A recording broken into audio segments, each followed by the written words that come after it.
J'ai connu de nombreux échecs dans ma vie d'entrepreneur et c'est de ça qu'on va parler aujourd'hui. J'ai con j'ai connu de nombreux échecs dans ma vie de jeune entrepreneur à seulement 21 ans. Il y a déjà plein de fois de projets que j'ai arrêtés parce qu'en réalité l'échec, qu'est-ce que c'est? C'est arrêter un projet. Tant qu'on n'arrête pas et qu'on continue, bah, on n'est pas en train d'échouer, on est juste en train d'essayer. Mais aujourd'hui, on va parler de 7 choses que j'ai arrêtées comme projet. Vous allez voir, ça va vous faire réaliser qu'il y a beaucoup de choses qu'on peut lancer et arrêter. En fait, c'est pas un problème. Au contraire, ça permet de un de développer des compétences, de savoir qu'on peut faire ça, comment ça marche, on apprend des choses. De 2 de savoir ce qu'on aime ou ce qu'on n'aime pas. Je vais vous raconter certaines choses, en fait, que j'ai arrêtées parce que ça ne me plaisait pas, ça ne me convenait pas, mais j'ai une meilleure connaissance de moi-même, donc c'est plus utile. Et voilà, j'ai perdu de l'argent sur plusieurs de ces projets.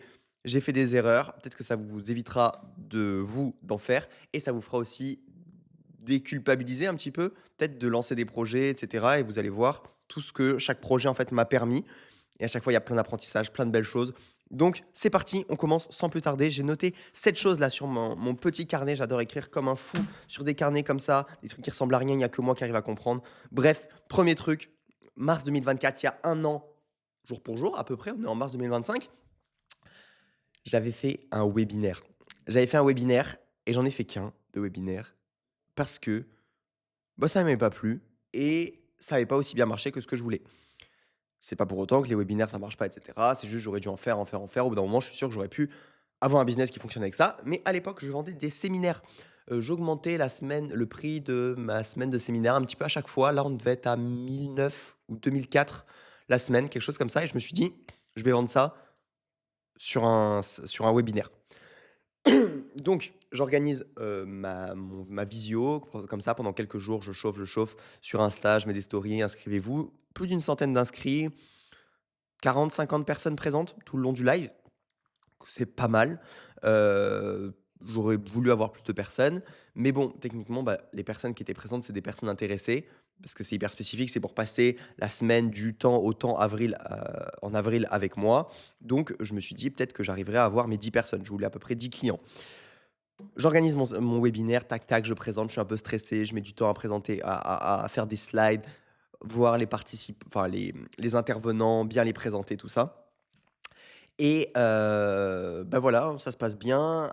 Des petits problèmes techniques, on voit pas la tête des gens. Alors que j'aurais voulu qu'il y ait tous les gens, que ça se hype, c'est en mode: «Ouais, moi je viens, machin et tout». On voit pas la tête des gens, ils peuvent pas mettre de commentaires. J'ai fait ça avec, Zoom Webinaire, je sais pas ce que j'ai branlé. J'aurais dû faire un Zoom classique en fait, mais j'avais peur qu'il y ait trop de gens et que du coup j'avais fait un truc, bref, c'était pas terrible. Niveau technique, en fait, j'aurais pu faire beaucoup mieux. Mais bon, ça s'est passé, j'ai fait mon webinaire, j'ai présenté la semaine et à la fin, bah, j'annonce le prix de la semaine et je dis: «Pour réserver votre place», en mode, il y allait avoir trop de gens qui allaient réserver. Dans ma tête, ça allait être ça limite. Vous mettez un acompte de 300 balles ou 250, quelque chose comme ça. Vous m'envoyez cet argent et ça bloque votre place. Et je crois qu'il y a 2 ou 3 personnes qui ont voulu réserver, qui ont payé ça, donc très bien. En vrai, ça c'est plusieurs ventes, sauf que moi, bah, j'aurais voulu vendre mes 10 places. Et du coup, bon, bah, j'ai pas réussi. L'erreur que j'ai faite, c'est qu'ensuite, une fois que ça c'était fini, au lieu de discuter avec les gens et cetera, j'ai quitté et en fait, tant qu'il y a des gens sur un webinaire, il faut rester, essayer d'interagir avec eux et j'aurais pu faire beaucoup plus de ventes. Donc ça, grosse erreur. Ensuite, j'aurais peut-être pu proposer juste un appel. En fait, j'avais voulu organiser un webinaire pour pas avoir à prendre des appels one one avec les gens. Mais vu que les gens réservaient pas leur place directe, j'aurais pu proposer des appels à ceux qui avaient peur pour en discuter de leur situation avec eux. Ça aurait bien mieux marché. Après le webinaire, il y a des personnes qui m'ont envoyé des messages, que j'ai appelés. Et en fait, je serais resté plus longtemps sur le webinaire. Je pense que ça aurait les personnes entre les personnes se seraient chauffées et cetera. J'aurais pu faire beaucoup plus de ventes. Donc voilà, de un, j'ai fait des erreurs. De 2, j'ai vu que c'était pas le truc qui me plaisait le plus, en vrai, parce que ça m'a demandé beaucoup d'organisation pour rien. Alors que moi, j'adore, bah, genre faire cette vidéo. Il y a ça d'écrit sur mon carnet de fou là, 4 points, 7 points comme ça. C'est ma vidéo, je parle avec vous, bam, bam, bam. Webinaire, j'aurais pu le faire comme ça en vrai en improvisant, mais j'avais voulu faire mettre de la structure, machin et tout et c'est pas trop fait pour moi. Je suis plus, fait pour de l'impro. Donc voilà, ça a pas super, super bien marché.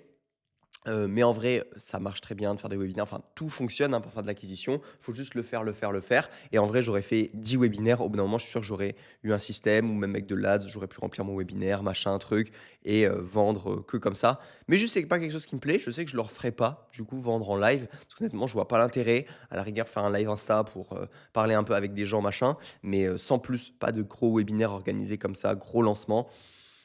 C'est pas une pression qui me fait kiffer, parce que ça met un peu la pression. Tu es là, tu en fonction de ta performance, tu vas faire plus ou moins de ventes, dans une soirée. C'est pas le truc que j'aime le plus, donc voilà. J'ai appris sur ça et je referai pas de webinaire, tout simplement.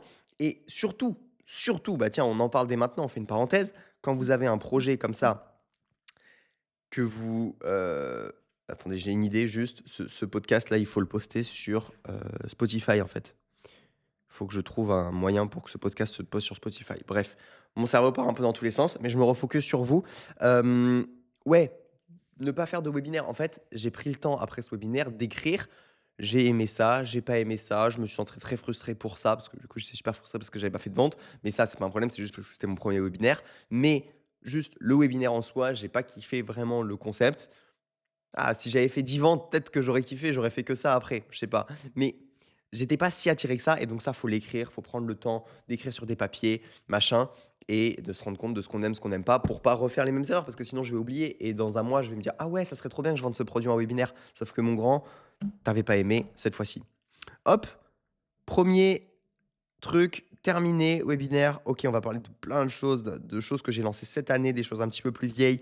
Deuxième projet, c'était en 2023, c'était il y a 2 ans. Je voulais faire pousser, enfin faire grandir des insectes. Il y a une vidéo sur ma chaîne YouTube qui s'appelle, sur ma chaîne YouTube principale, Cellophat, que je vous invite à voir maintenant. Je fais que des vlogs ou des podcasts dessus. Donc des podcasts interviews ou des vlogs de ma vie, de la vie en communauté ici, dans mon business. Voilà. Si d'ailleurs vous voulez vivre en communauté avec d'autres entrepreneurs, lien en description. C'est notre chaîne de co-living, s'appelle EDC. Et ça te permet d'être dans un bon entourage, et cetera, et cetera. Bref, on fait des vlogs de tout ça, c'est sur ma chaîne principale. Et là, c'est plus des conseils business parce que je kiffe le business. Bref, deuxième truc, je voulais vendre des insectes. J'étais en mode, c'est l'alimentation du futur. J'avais des idées, je voulais faire des steaks à base d'insectes, machin, truc. Bon, déjà aujourd'hui, je suis végétarien, donc on arrête tout ça. Bon, je pourrais quand même manger des insectes en vrai. Je sais pas, ouais. Je sais pas comment je me sentirais face à un insecte. Je mange pas de viande parce que quand je regarde de la viande, j'ai une sensation qui est particulière. Je sais pas comment je réagirais face à des insectes. J'ai pas fait le test, mais du coup, ouais, c'était une idée, voilà. Bon, j'avais failli, non, j'étais allé loin quand même. J'avais fait des visites de, des visites de petits hangars, enfin de, ouais, de mini lieux à vendre, parce que je me rappelle, j'avais un peu d'épargne, donc je m'étais dit, je pourrais mettre mon argent là-dedans, ça fera un investissement, et je pourrais faire une ferme où je commençais à élever des insectes, etc. Il y a beaucoup de réglementations compliquées et ouais, je trouvais que c'était une super solution pour permettre en France de, en fait, pour permettre aux gens de consommer des protéines, parce que j'étais très gros muscu, go muscu et tout, gros muscu, lapsus, très go muscu et tout. Et je m'étais dit, ouais, bah, en fait, c'est l'avenir, les insectes, j'en entends parler depuis que je suis petit, machin, ça me hypait. Et puis, bon, au final, ça m'a saoulé. J'en ai élevé chez moi. Du coup, j'ai quand même fait un élevage, je les ai mangés, je les ai fait cuire. Enfin bref, il y a toute une vidéo où j'explique tout le process. Et au final, bon, ça s'est arrêté. J'ai eu d'autres opportunités. C'était un business physique. Comme premier business, je pense que c'est hyper compliqué.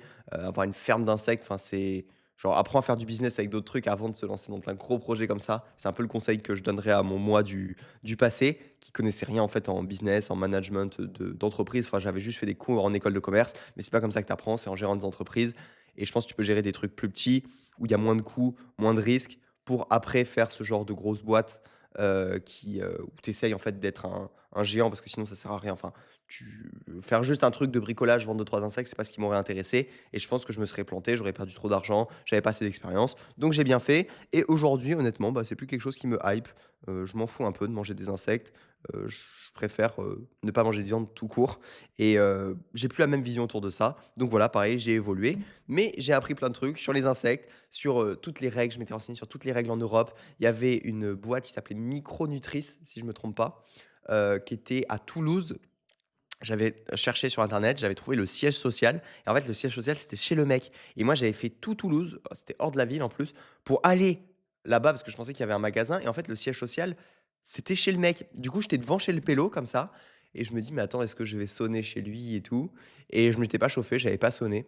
Donc voilà, j'ai jamais rencontré cet homme qui avait créé cette grosse boîte où ils vendaient, eux, plutôt pour l'alimentation, je crois pas que c'était pas il y avait pas trop alimentation humaine, c'était plutôt alimentation pour les animaux, enfin justement pour, vous savez, les poissons d'élevage et cetera, où ils avaient une ferme d'insectes et ils vendaient pour ça. Parce que vendre en France pour l'alimentation humaine, c'est très réglementé, compliqué.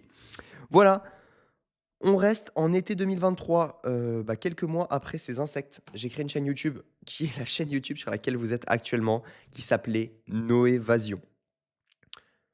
Noévasion. Je faisais des vidéos, elles sont en privé sur cette chaîne, où je faisais des trainings sportifs. Je vous explique ce qui s'était passé.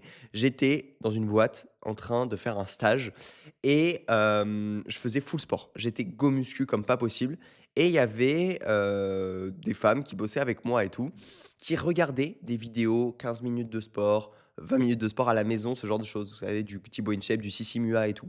Et elles disent: «Ouais, mais on connecte pas de ouf forcément avec les personnes qui font ces vidéos et il y a pas quelqu'un de qui on adore en France». Tu vois? Il y a Thibaut InShape un peu, mais bon, si tu connectes pas, et Thibaut InShape, il faisait plus ce genre de vidéos et je me suis dit: «Mais je vais être le nouveau Thibaut InShape». Moi, ça me force à faire un training par jour de 15 minutes, 10-15 minutes et bah, je fais potentiellement des vues. Alors, justement pour le nom, je m'étais un peu basé en mode viser des daronnes de, 40-50 ans qui veulent faire du sport à la maison. Du coup, No Évasion, c'était un peu en mode, voilà, j'aurais pas pris le même nom si ma cible, c'était des jeunes de 20-30 ans. Donc j'avais un peu réfléchi le truc et je me suis dit: «Bah, d'abord, je fais des vidéos, on donne gratuitement de la valeur, tout ça et après, bon, bah, pourquoi pas vendre du coaching, vendre des petits produits et cetera».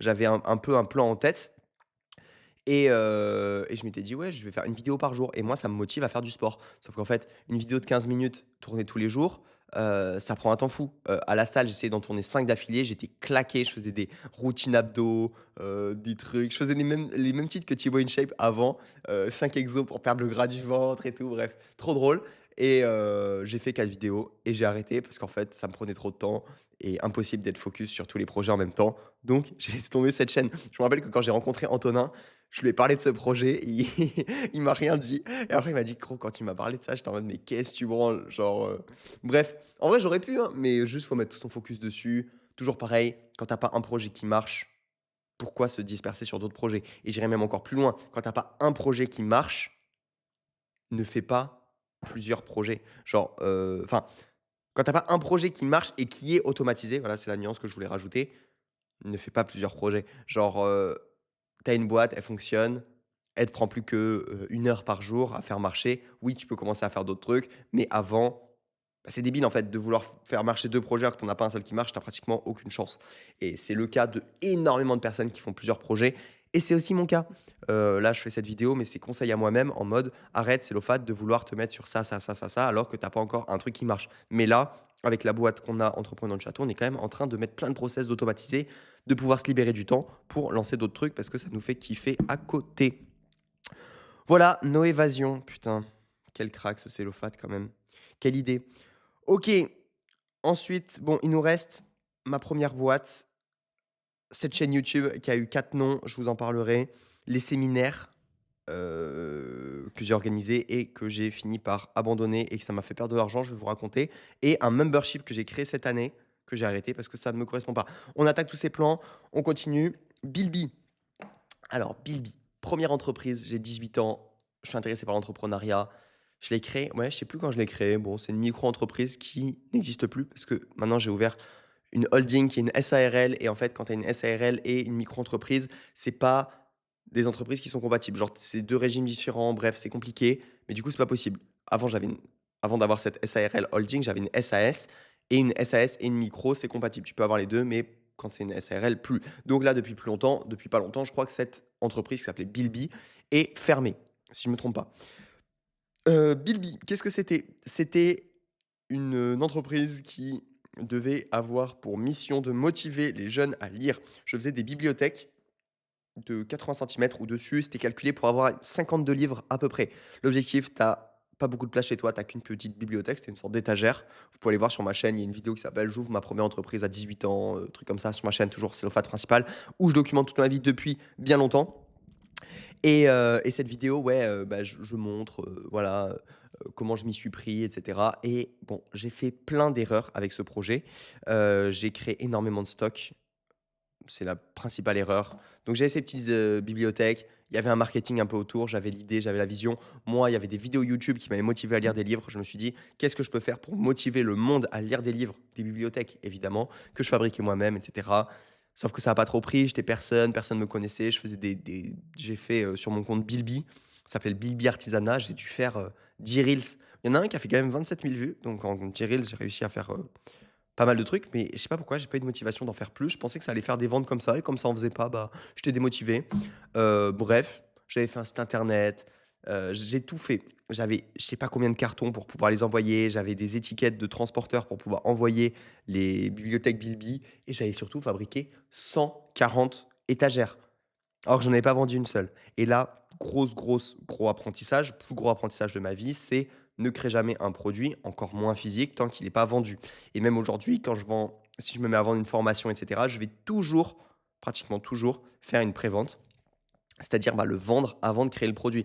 Et là, cette bibliothèque, j'aurais dû la vendre avant de la créer ou même en vendre, en faire 5, vendre les 5 et après continuer. Et au final, si j'en avais créé genre 20, bah, j'aurais même pas tout écoulé parce que je pense pas que j'en ai vendu plus de peut-être un peu plus, même je pense pas que j'en ai vendu plus de 20. Donc voilà, c'était un produit à 80 €, un truc comme ça. J'ai dû perdre de l'argent avec honnêtement parce que tout le bois que j'ai acheté après ça m'a pas coûté très cher parce que c'est moi qui ai tout fabriqué littéralement, donc ça m'a coûté beaucoup de temps de fabrication. Mais aujourd'hui, j'ai des étagères qui sont toutes prêtes, vernies, poncées, des angles à 45 degrés. Elles sont toutes nickel. Il y en a un modèle avec des cordes, un modèle avec des chaînes. Bon après j'ai du bois, des planches de bois qui sont dans la cave de mon grand-père. D'ailleurs, si vous êtes intéressé pour récupérer tout ce stock, relancer Bilby ou faire complètement autre chose avec, envoyez-moi un message sur Insta, Cellofat comme ici. On peut s'arranger franchement parce que je sais pas quoi en faire et voilà, bon, ce projet, j'ai énormément appris. Bon, après, j'ai fait aussi tous les débuts de quand on crée une entreprise, donc créer son auto-entreprise, faire les premières déclarations, les premiers trucs, créer un site internet. Ça a été plein de compétences dans tous les sens et ce projet, on pourrait dire sur le papier, il m'a fait perdre de l'argent. J'ai perdu du temps, machin, truc, mais en fait, c'est le plus gros apprentissage et si je devais payer 10 fois plus, perdre 10 fois plus d'argent pour avoir tous ces apprentissages, ça vaut quand même le coup parce que c'est ça qui m'a permis, sur le projet d'après, de ne pas refaire ces erreurs et cetera.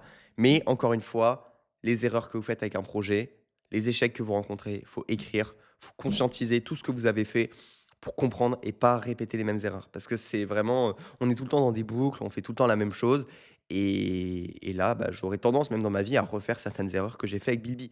Donc prendre le temps de dire: «Ouais, ce projet, il m'a appris ça, tac, tac, tac, je referai pas ça, ça je pense ça a pas marché à cause de ça et là, c'est aussi parce que j'avais aucune compétence en marketing, je me formais pas. J'étais en école de commerce, donc j'étais censé avoir des compétences en marketing, mais pas vraiment pour vendre ce genre de produit, enfin voilà. Bref, sacrée aventure ça, 2020-2021 je crois, quelque chose comme ça. 2022 aussi peut-être, Bilby, que j'ai fini par, bah, juste laisser courir, hein. Il y a toujours non, il y a plus le site internet.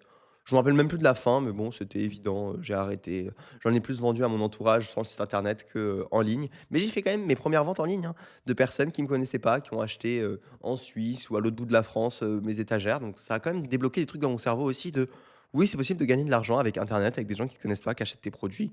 Banger, banger en vrai.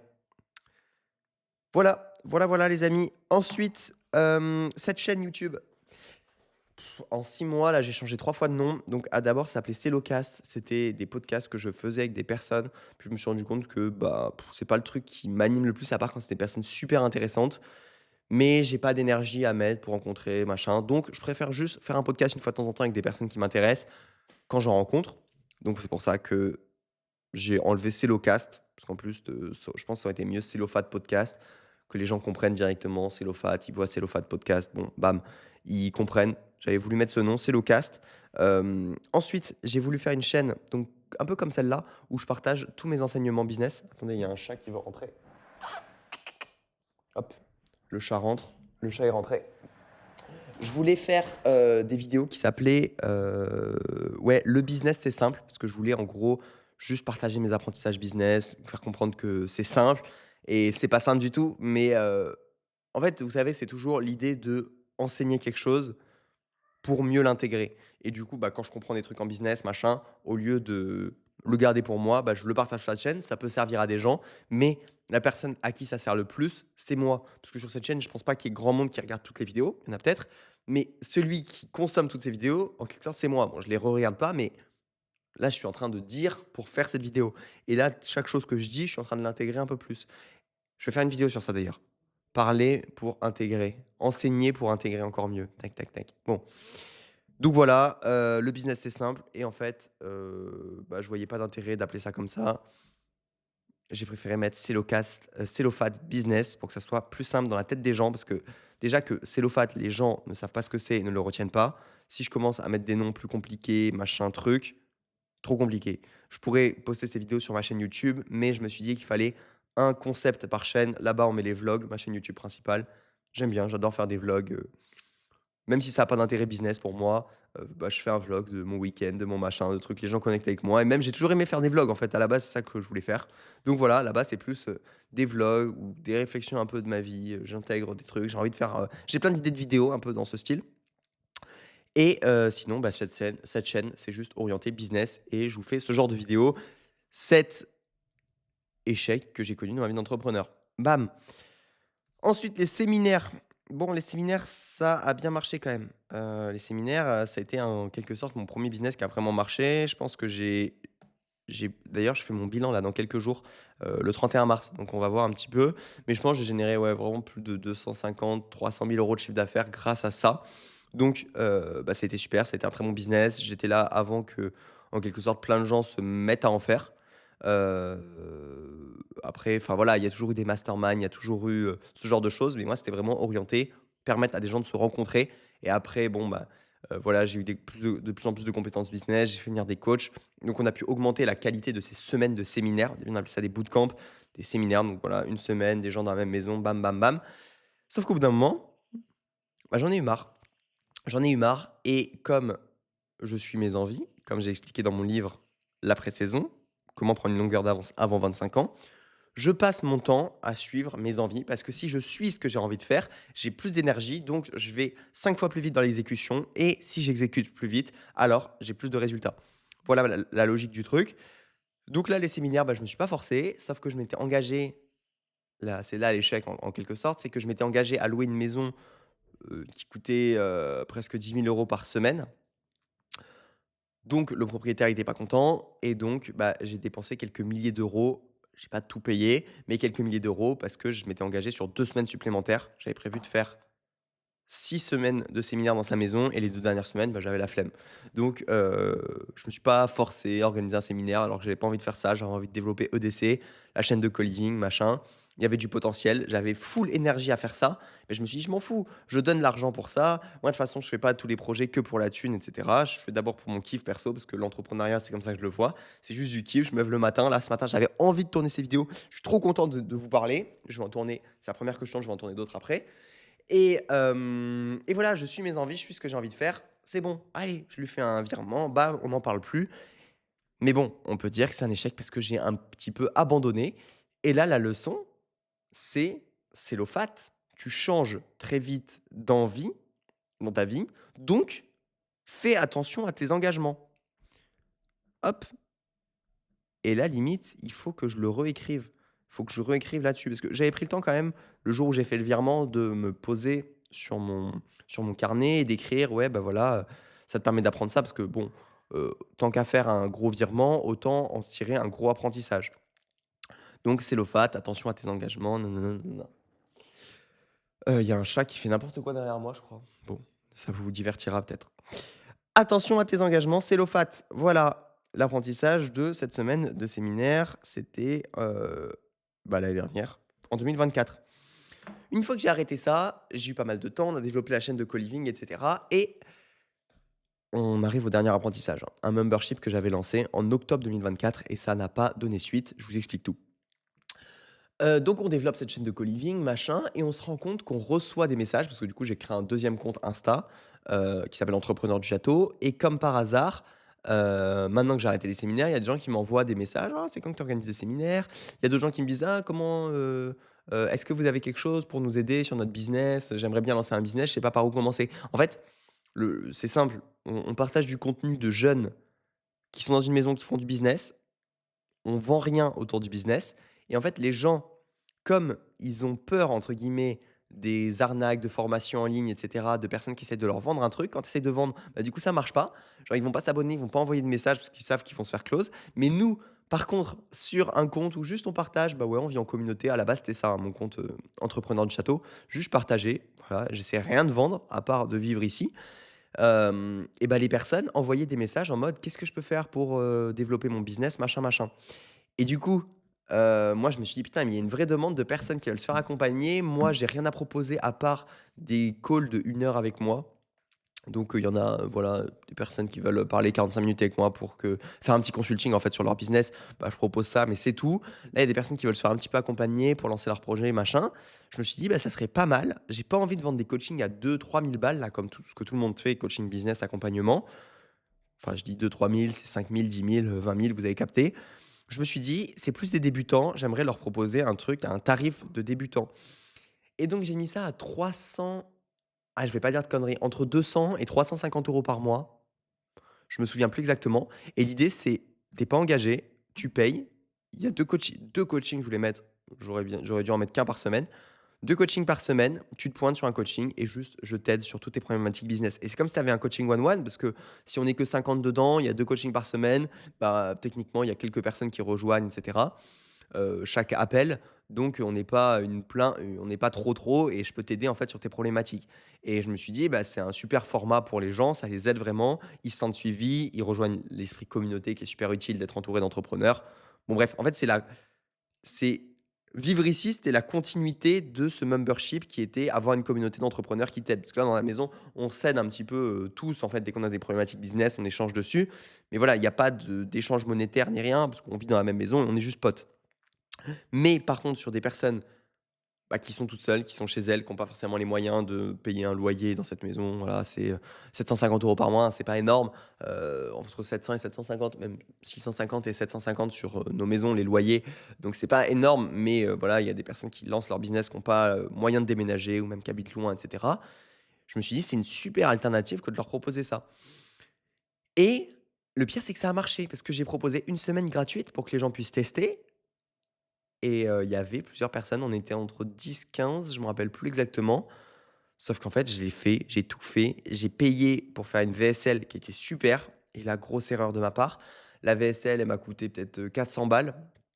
Putain, je dis des prix, mais à chaque fois, je sais pas s'il faut c'était, 300 ou, 500. Bref, elle m'a coûté assez cher en montage parce que j'avais fait un très bon truc, ça s'appelait l'accompagnement du château, un truc comme ça et en fait, je lance ça et puis quand je le lance, après, j'ai la flemme de faire des coachings, j'ai la flemme d'être là 2 fois par semaine, pour des gens et donc j'arrête ça parce qu'en fait, je me rends compte qu'il faut faire des efforts marketing et en fait, le truc, c'est que j'ai pas envie, j'ai envie de vendre, les gens, ils viennent vivre ici, c'est trop bien, machin, mais j'avais pas envie d'avoir 2 produits, devoir parler de ça tout le temps et devoir l'entretenir et machin et truc et donc j'arrête et pourtant, je kiffe faire des coachings de groupe comme ça, donc là, c'est bien, j'en fais parfois, même j'en fais gratuitement. Je le fais pour les personnes qui vivent ici. Là, on en a fait un hier soir, je leur ai fait une petite méditation, plus ensuite coaching pour tous les habitants, qui veulent rejoindre un Zoom. J'ai envoyé un lien Zoom, tous ceux qui voulaient être coachés, bah, je le faisais gratuitement.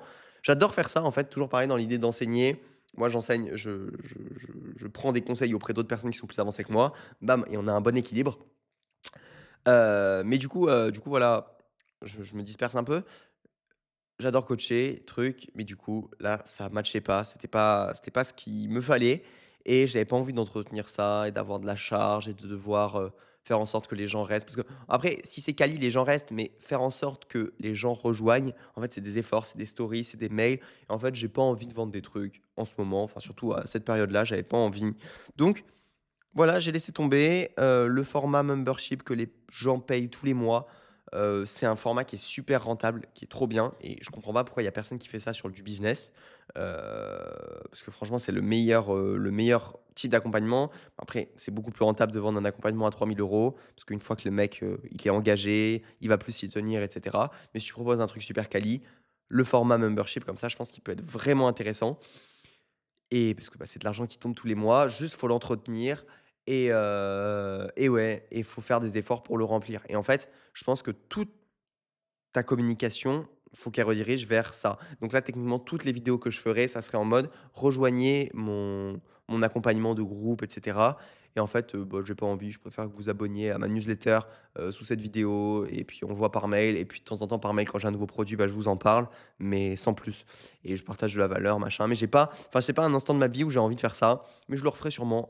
un jour, heu mais sous le format membership quand même, c'est pas le truc que je kiffe le plus parce que ça donne un peu des obligations et je sais enfin maintenant je sais que dans ma vie, j'ai envie d'avoir une totale liberté et si je veux ne pas travailler pendant un mois pour aller avec des moines bouddhistes dans une montagne, bah, je veux avoir la sensation que je suis capable de faire ça et l'autre jour, j'avais l'impression de perdre certaines libertés à force de trop travailler. Je me disperse un peu, mais c'est très intéressant et j'ai fait quelque chose, j'ai réservé direct dans la foulée dès que j'ai eu cette sensation de: «Ah ouais, je suis pas si libre que ça», alors que de base, bah, j'ai un business et cetera pour pouvoir aussi être libre. C'est une des principales, sources de motivation et du coup, bah, j'ai réservé le soir directement dans un Airbnb, une petite chambre et du coup, je suis parti, je suis allé vivre, voilà, dans une petite cabane, machin et j'ai retrouvé cette sensation: «Ah ouais, putain, je suis full libre, on est un mardi soir, mercredi, je m'en fous, je prends ma voiture, je me casse et je kiffe» et pour moi, c'est hyper important de ressentir cette sensation de liberté et j'ai pas envie de m'enfermer avec des obligations de devoir assister à des lives, de devoir assister à machin, mais par contre de le faire quand je veux. Donc même là, pour, accompagner les gens, les aider dans leur business qui vivent sur nos co-living, bah, je ferai un live de temps en temps le dimanche, ce sera le dimanche à 20h, mais une fois de temps en temps quand j'ai envie. Et cette semaine je le fais pas, bah, j'ai aucune obligation parce que les gens m'ont pas payé pour ça. On n'a pas inclus ça dans le service, c'est juste moi qui fais ça en plus et je pense que je le ferai s'il faut une fois toutes les semaines toutes les 2 semaines ou 2-3 fois par enfin 2 fois par mois ou une fois par mois et c'est déjà super, mais j'ai pas envie d'avoir d'obligations en ce moment dans ma vie et c'est ça que j'ai appris quand j'ai arrêté ce membership. Voilà les amis, on arrive au terme de cette vidéo. Je vous invite à vous inscrire à ma newsletter. C'est un truc que j'ai repris, je vous envoie de la valeur business, un peu comme là, par mail, ça vous envoie des piqûres de rappel de temps en temps. Je fais des mails grâce un petit peu à ces vidéos. Des fois, j'ai d'autres idées, je vous raconte ma vie, ce que j'apprends, ce que je fais et c'est là-bas que j'ai envie de faire grossir aussi, ma communauté. Donc je compte sur vous. Vous mettez votre mail en description, vous rejoignez la newsletter de Cellophat. J'espère que cette vidéo vous aura plu, vous aura rappelé que tous ces business que j'ai lancés, bah, il y a toujours des apprentissages à retirer, que entre ce que j'avais comme idée avant de le lancer et la réalité, donc entre mes projections et la réalité, il y a un fossé comme ça et c'est ce fossé, bah, qui te fait arrêter ou pas un projet et donc le plus important, on en revient à ça, ce que je partage dans mon livre La pré-saison, lien aussi en bio si ça vous intéresse, c'est le passage à l'action rapide parce que du coup, j'apprends rapidement ce que j'aime pas et bah, du coup, j'apprends plus vite sur moi, je développe plus vite des compétences, tout va plus vite et du coup, j'évolue plus vite et voilà, c'est le plus important, suivre ses envies, passer à l'action rapidement pour réitérer, bam, bam, bam, voir ce que j'aime et rapidement trouver sa voie. Je sais maintenant, grâce à tout ça, ce que je ne veux pas et je vois mon rappel que je me suis écrit: «Attention à tes engagements xénophates, parce que tu changes très vite». Voilà, apprenez à vous connaître plus, c'est un peu le message de cette vidéo. Passez à l'action rapidement, montez des projets, n'ayez pas peur de les abandonner parce que c'est toujours pour créer quelque chose de mieux en fait, avec plus de compétences, avec plus d'énergie pour le faire. Et voilà, on peut se développer très vite en tant qu'humain. J'espère que cette vidéo vous aura plu. C'était un plaisir de discuter un bon moment avec vous. N'hésitez pas à mettre un commentaire ou m'évaluer sur Spotify, enfin mettre une note à ce podcast, pas m'évaluer moi, mais évaluer le podcast. Nuance, je ne suis pas mon image sur les réseaux sociaux, même si je suis très authentique à parler comme ça pendant une demi-heure avec vous. Allez, salut l'équipe, j'espère que ça vous aura plu. Ciao, ciao.